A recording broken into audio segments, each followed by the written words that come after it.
Mi a Kőbányai Élő Közösségtől vagyunk, van egy honlapunk, hogy élőközösségek.hu.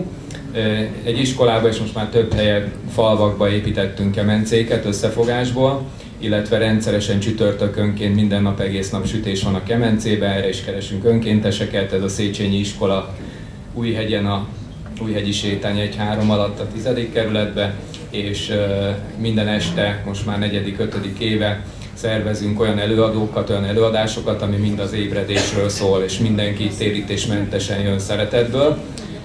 Így ennek kapcsán alakult egy kisebb zenekar, amit először Egység névre kereszteltünk, de mivel ez az egység annyira nem akart összejönni, hogy itt jöjjenek a zenészek szeretetből játszani mindenfelé, ezért most már a új nevünk Mindegy. Tehát a Mindegy zenekarból vagyunk itt ketten, Liszár Mária és én, Budai Gábor, és itt keresünk ide zenészeket is.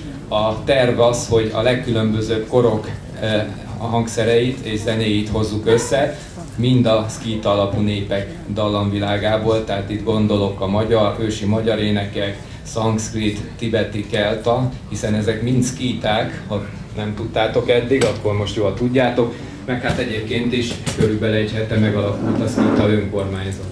Előadnánk egy dalt, ami abban az időben született, azokban az időkben született, amikor még igazi hóesés volt a Földön. Úgyhogy ez is a címe, hogy hóesés.